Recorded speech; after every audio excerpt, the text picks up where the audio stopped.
suku-suku yang ada ini jumlahnya tidak terlalu besar, tapi wilayahnya sangat luas.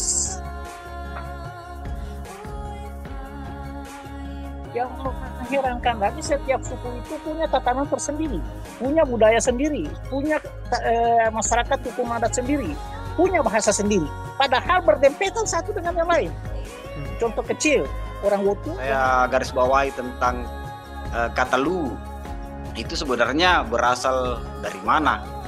Ya, karena tidak mungkin ada kata kalau tidak punya asal usul juga kan. Kalau saya pernah dulu observasi seni budaya di dekat-dekat Soroako di sana, keliling ketemu sama Pak Jupiter apa. Kalau Pak Jupiter karena waktu itu dia kalau di timur diidentifikasi sebagai bahasa itu, artinya kita butuh sumber yang jelas begitu. Pertama terkait arti kata lu. Saya kembalikan ke Kanda Nawawi, gimana kira-kira dari diskusi kita ini mungkin bisa dijawab ya dari sudut pandang dari teman-teman yang lain. Silakan Pak Nawawi. Ya, terima kasih. Saya memang agak dekatkan karena tiba-tiba suaranya nggak bagus sama saya. Tapi baiklah. Kita dulu dari awal itu tentang pembahagian itu tanah-tanah apa yang disebutkan oleh Sul tadi itu. Khusus untuk megalitik itu di Sulawesi Tengah pun masih diteliti. Ada yang 4.000 tahun yang lalu dan sebagainya. Ada di Rampi dan sebagainya. Keberadaan di Rampi dan sebagainya itu tahu sekali tuh. Itu ada hubungannya dengan Luwu dan sebagainya itu. Soal rumah-rumah yang rumah apa namanya ini? Orang Wotu dengan orang Pamona dengan orang-orang yang umumnya Luwu Timur itu mereka ciri-ciri rumahnya kayak begitu memang. Sama semua dulu. Jadi ada apa namanya? Kesamaan ya. Ada apa namanya ruangan di bawah. Kalau bahasa lokalnya itu sama dengan kayak kita ya, Pamona dengan Wotu lihat torompeo. Mau sama dengan bahasa Kaili juga, torompeo di bawah ruang bawah. Itu tentang batu megalitik itu. Kemudian tentang adat kepercayaan. Kepercayaan kita pada saat itu disebut dengan Mola Moa. Tuhannya itu disebut dengan Pola Moa. Yaitu Pola Moa. Jadi pada saat suatu ketika ada sending yang diperintahkan dari negeri Belanda, pernah saya cerita itu namanya Cruyff. Disuruh menyebarkan Injil di Gorontalo. Tetapi dia menyebarkan Injil di sana, dia kurang berhasil. Sehingga dipindahkan ke Tanah Poso. Sampai di Tanah Poso, dia mau menyebarkan Injil dilarang. Dia dilarang oleh masyarakat Poso dan sebagainya. Karena menurut masyarakat bahwa kami di sini sudah bertuhan, agama kami sudah ada, yaitu agamanya orang-orang Wotu, orang Pamona, dan orang-orang juga di Sulawesi Tengah itu disebut dengan Mola Moa. Mola Moa. Tuhannya disebut dengan Pola Moa. Dengan Pola Moa. Jadi sudah ada. Maka Cruyff tidak bisa menyebarkan Injilnya di Tanah Poso. Maka dia ikuti prosedur. Yaitu minta izin kepada Datu Luwu. Jadi dia minta izin kepada Datu Luwu. Tetapi dari awal ketika Luwu sudah tidak diusut, wara sudah tidak bukan diusut, pusat pemerintahan sudah tidak diusut lagi itu, maka urusan Sulawesi Tengah dari Datu Luwu yang dulu itu adalah dipercayakan kepada Macoa bawah itu, ya toh? Maka Cruyff itu untuk menyebarkan agama Kristen di Poso itu dia minta izin kepada Datu Luwu melalui Macoa Bawalipu. Akan tetapi oleh Macoa dia tidak diberikan karena menghormati kepercayaan masyarakat lokal. Itu masyarakat Pamona, masyarakat Wotu, dan masyarakat yang ada di Sulawesi Tengah itu yang pada umumnya agamanya sama Mola Moa. Ya, kan? Walaupun dalam sisi penyembahannya beda-beda. Ya, serupa. Tidak dikasih ini dengan pasuk, dia lari ke Datu Luwu, ke Palopo. Sampai di sana juga tidak dikasih, tidak dikasih. Akhirnya dia ke Makassar. Nanti sampai di Makassar baru dibolehkan oleh penguasa Belanda yang ada di Makassar. Itulah nanti muncul istilah Toraja Barat dengan Toraja Timur, yang pada dasarnya adalah merupakan wilayah sending, bukan wilayah budaya, bukan wilayah budaya. Itu tentang agama yang dianut oleh, tentang Mori dan sebagainya. Mori itu dulu sama Sulu, Kai itu tahu sekali. So, bagaimana tentang Mori dan sebagainya dulu Kai tahu sekali. Nah, malah yang disebutkan tadi Lanosi dan sebagainya itu dalam struktur adat 17 ada memang dikhususkan. Jadi adat 17 itu khusus untuk mengurusi orang Pamona yang ada di Mina dan sebagainya. Dia punya yuridiksi sampai sekarang terpelihara baik. Kai sangat tahu sekali itu. Itu karena mereka satu kelebihannya dulu itu kita di timur itu dulu sampai sekarang. Kalau nggak salah kayaknya tidak pernah ribut itu. Tidak pernah mereka ribut itu antara Pamona dengan ini, dengan Wotu, dengan Pamona. Tidak pernah. Karena betul-betul tali kekeluargaan itu dijaga dengan baik. Sehingga pada saat Batara Guru minta izin untuk mendirikan ke komunitasnya, pada saat itu, Walang Penai nggak mau. Kalau tidak disetujui oleh orang Pamona, tidak disetujui oleh orang Polaki, tidak disetujui oleh Padoe, dia tidak mau. Nanti setuju semua, baru diberikan untuk mendirikan lu itu. Soal tadi sama Pak siapa Pak Agus Salim, Agus Salim itu ada pemahaman yang itu adalah apa namanya, ada hubungannya tadi diceritakan oleh Kai tadi itu kalau dunia bawah tanah itu, kalau anak orang Wotu bilang Buroliu, ada tiga tingkatan itu adalah kepercayaan orang Hindu, dunia tengah dan sebagainya. Ada perumpamaan-perumpamaan yang selalu disebutkan seperti selalu bahan tutur kita dulu itu menyatakan bahwa Saweri Gading itu berasal dari bambu. Apakah betul? Itu kan masih harus diterjemahkan. Mungkin sih dia datang dengan berakit bambu. Kebetulan saya di Jakarta, saya tinggal di bapak angkat saya itu seorang pendeta yang namanya Manahan Siagian. Di rumah, karena di rumah kami itu ada apa namanya, gambar itu disebut dengan Taman Eden. Mungkin di Palopo juga di mana ada semua itu. Di situ semua menggambarkan perumpamaan-perumpamaan. Jadi diceritakan saya oleh Pak Kepala Pendeta Pak Manahan Siagian itu bahwa ini perumpamaan dia pakai lagi saya. Itu dia makan buah apel dan sebagainya. Akhirnya Tuhan marah, akhirnya dilemparkan ke bumi.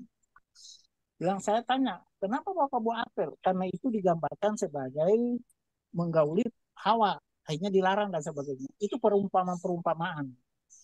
Kalau kita bicara bahwa orang diturunkan dari langit, mana ada orang diturunkan dari langit?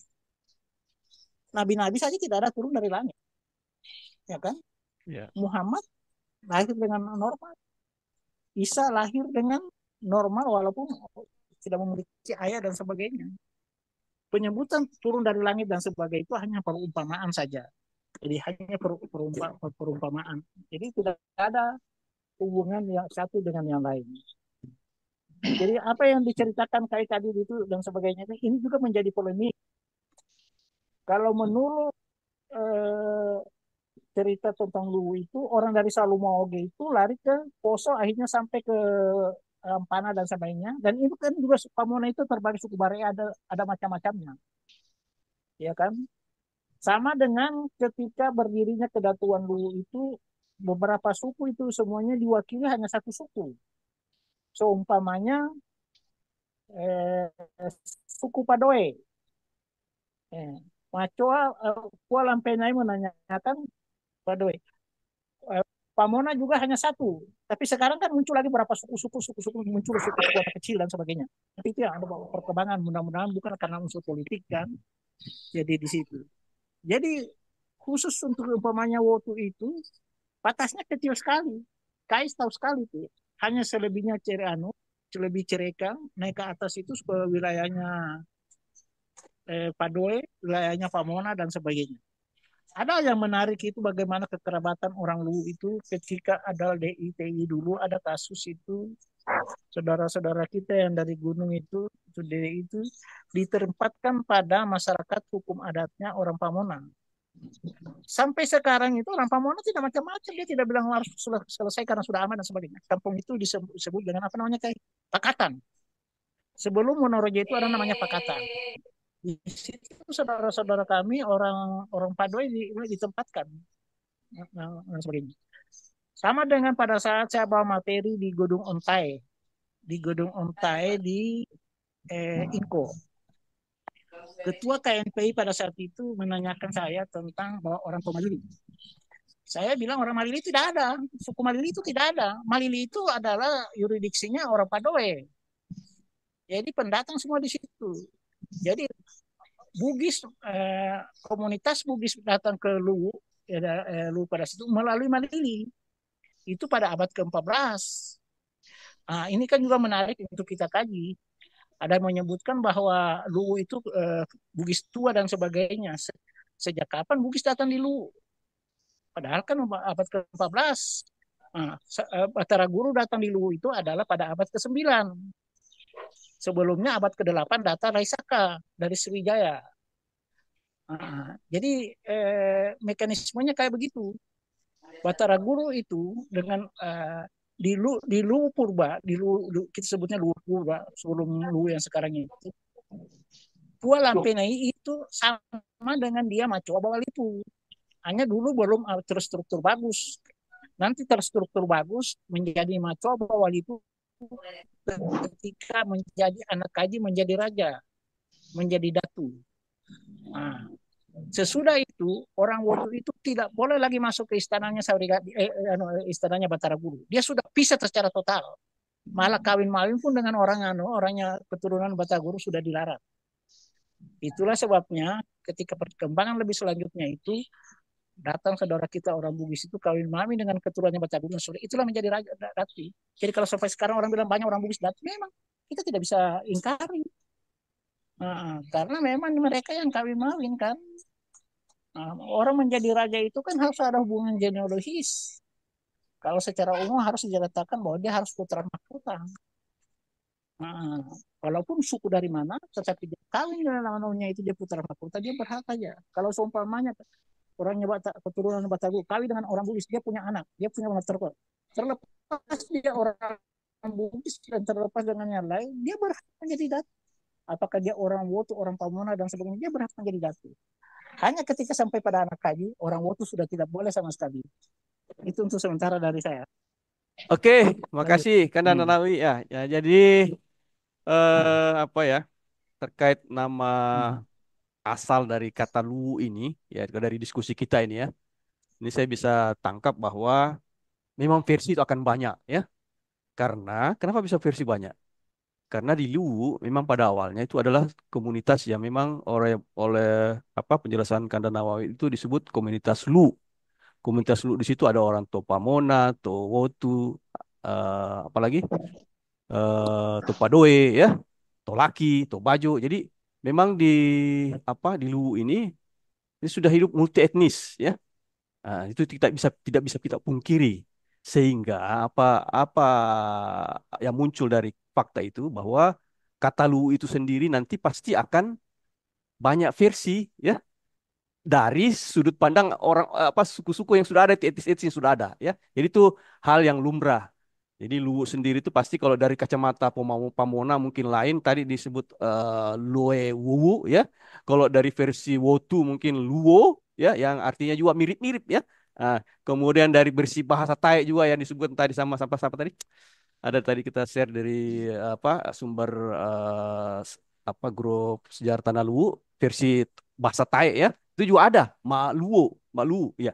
Jadi semuanya ya sah-sah saja ya karena memang di Luwu sudah hidup beragam etnik ya. Ya intinya bahwa memang asalnya itu kan berasal dari Topongko, sejarah Topongko. Topongko ini kan nanti dibagi lagi ada seperti penjelasan dari Pak siapa tadi ya bahwa Rantai Lemba ya bahwa ada komunitas Liu dan ada Riu ya yang bahasanya juga berbeda, ada yang bahasa Baria dan ada bahasa bahasa Thai ya.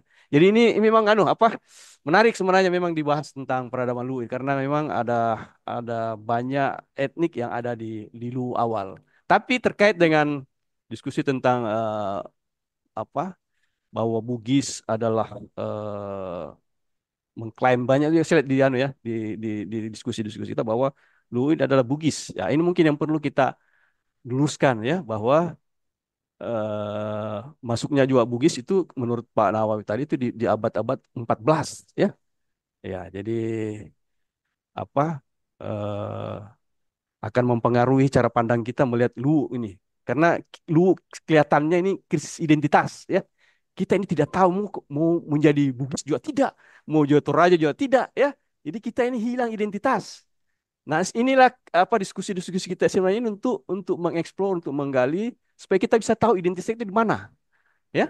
Dan ini sudah mulai ketemu bahwa memang di Luwu sendiri memang komunitas etnis awal itu memang sudah ada, ya komunitas Luwu namanya yang agak beragam tadi.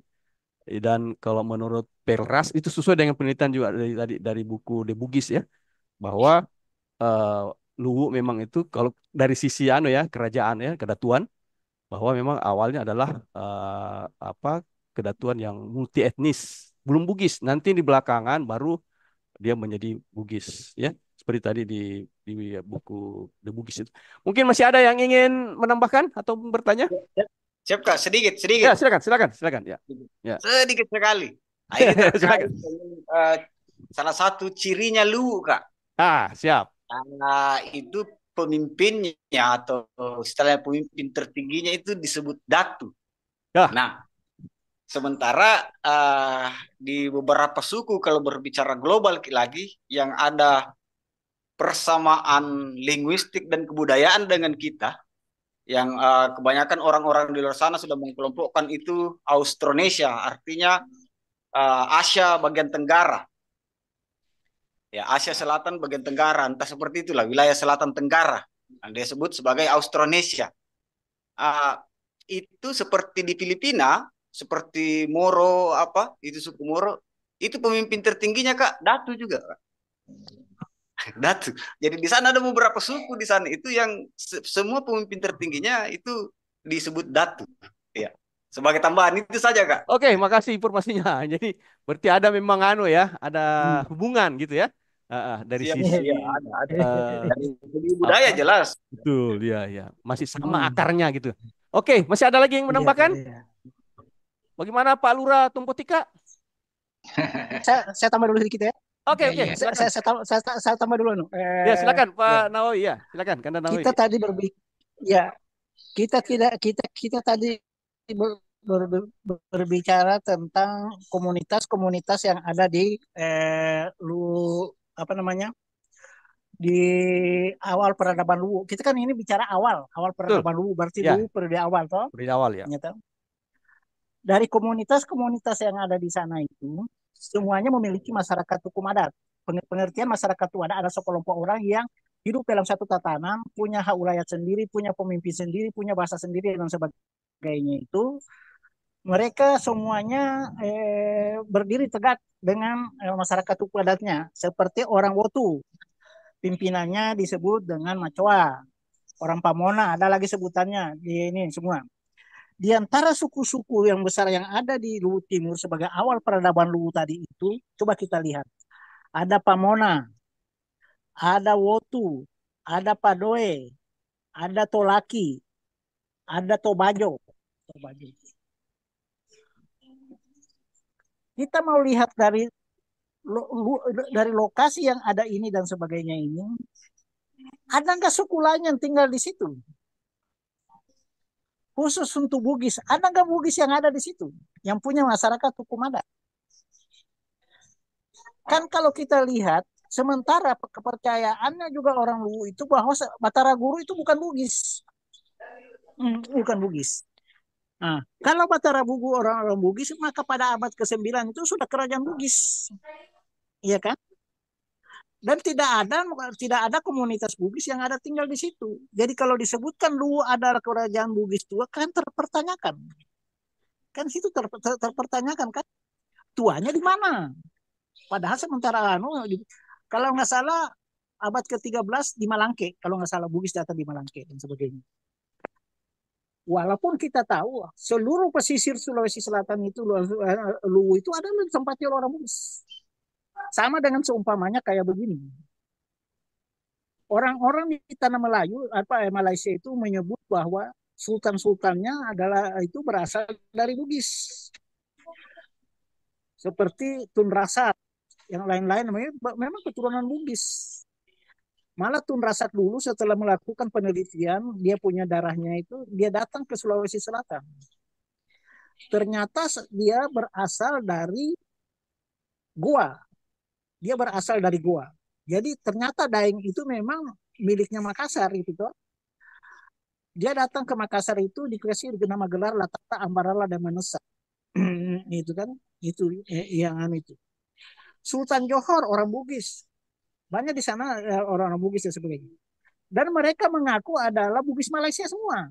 Dan orang Malaysia itu terima dan sebagainya. Tetapi kalau menyatakan bahwa Malaysia itu Bugis, orang Malaysia nggak mau. Kita punya tatanan pemerintahan sendiri. Kalau banyak orang Bugis betul sama di Donggala di sini. Di Donggala di sini disebut dengan Bugis Donggala. Ada namanya Bugis Wani, Bugis Toli-Toli dan sebagainya. Mereka terima. Kita juga di Wotu namanya Bugis Wotu dan sebagainya. Mereka terima semua itu. Dan memang real itu bahwa kita dan sebagian darah kita itu adalah Bugis dan sebagainya. Tetapi kalau menyatakan Bugis Donggala itu Bugis, orang Donggala nggak mau karena di sana ada namanya Kerajaan Banawa. Nah, di Toli-Toli juga ada kerajaan sendiri dan sebagainya. Inilah yang menjadi polemik kita selama ini. Bukan kita tidak terima Bugis, jasanya Bugis terhadap Luwu itu luar biasa. Kalau tidak ada orang Bugis kan hilang sudah ini Luwu ini. Sudah tidak ada cerita Lagaligo dan sebagainya. Kita orang Luwu hanya bertutur, tetapi yang menulis orang Bugis, ya kan? Yang bisa dikenalkan orang yang menulis itu di situ. Kemudian ciri Luwu dan sebagainya itu ya kita kan inilah yang menjadi tanda tanya saya. Saya mengikuti ada dari Istana Luwu itu menyatakan Luwu itu berasal dari kata diulur katanya. Dari mana itu? Kalau yang disebutkan tadi itu bahwa Luo dan ada beberapa versi masih bisa dikatakan kalau diulur dari mana dan sebagainya. Khusus untuk anti siapa tadi? Todolo, Aristodolo itu menyatakan itu adalah bahasa Luwu itu berasal dari bahasa Tai. Pertanyaannya juga, ada nggak bahasa Tai di Luwu Timur? Coba tanya Kai. Iya, iya, iya. Menarik ya. Orang kita di Luwu Timur itu kita nggak bisa bahasa Tai. Bahasa Tai itu hanya sampai di Masamba, Mapedekeng. Orang Luwu Timur itu susah bahasa Tai, bahasa Toraja susah. Bahasa Bugis saja susah. Di Luwu Timur itu yang fasih bahasa Bugis itu hanya orang Wotu. Karena memang dia beranak pinak dari dulu. Orang Wotu ini kan bahasanya, di Wotu itu kan bahasanya, bahasa utamanya justru bahasa Bugis, baru bahasa Wotu. Kenapa bisa bahasa Bugis lebih dominan di Wotu dan sebagainya? Karena memang bahasanya bagus. Dia apa namanya, komunikatif. Mudah dimengerti. Kalau bahasa Wotu kan bahasa kaku, susah. Malah mau hampir punah. Itu, itu sementara Oke, saya. terima kasih Kanda Nawawi. Ya, Lanjut. mungkin masih ada lagi yang Kasih. ingin sharing pendapat. Songko Cela, Pak Mulwarman atau Pak Ahmad. Halo, Pak Lurah ada, Pak Lurah. Sudah Oh, sudah mau maghrib ya? sudah mau maghrib. Ya, mungkin Iya, Kanda iya. Nawawi bisa Iya. berikan statement apa penutup ya. Silakan, ya. Silakan, ya. Ya, Halo. terima kasih. Ya, ya, ya. Saya senang sekali karena kita orang-orang anak-anak muda Luwu ini kan sudah mau melayani, membuka sejarah dan sebagainya. Karena kalau kita tidak berdiam diri saja dan sebagainya, tidak berani tampil, selama ini begini-begini terus saja kita. Kemarin ada beberapa tahun yang lalu kalau nggak salah ada teman kita di Facebook itu tuh siapa namanya itu, kita biasa panggil profesor. Dia menulis bahwa Opu itu awalnya dari Sopeng. Luwu itu sebenarnya bukan Luwu ada sekarang, tetapi cikal bakalnya Luwu itu awalnya itu di Sopeng. Nah, kan kita Kalau kita mau bantah dan sebagainya itu pendapatnya orang, kita hargai. Justru kita juga itu harus berpendapat. Tapi bukan hanya berpendapat apa putu-putu orang orang kampung kita bilang. Kita Ya, juga punya harus realistis kan. ya harus punya Ya, kita pijakan ya, mulai. Terima ada kasih. referensi ya. Hmm. Lanjut. Oke, sudah selesai Pak kan? Ya, Sudah oke selesai? kayaknya. Yo, yo, sudah, sudah. Oke. Yo, yo. Oke, jadi demikianlah diskusi kita hari ini karena juga sudah mau masuk azan maghrib ini ya. Jadi intinya bahwa sejarah itu adalah kejadian masa lalu yang tidak ada orang yang bisa tahu gitu kan, sehingga ya silakan aja lah punya sudut pandang masing-masing. Yang penting bahwa harus punya referensi dan paling utama itu harus logik ya. Karena seperti tadi kayak seperti sejarah katakanlah Batara Guru tadi ya, kalau kita pahami sebagai orang yang turun dari langit, saya pikir ini akan tidak sesuai dengan nalar ya, baik dari sisi agama juga ya. Kalau agama kan mungkin yang bisa turun dari langit mungkin cuma ada Nabi Adam ya.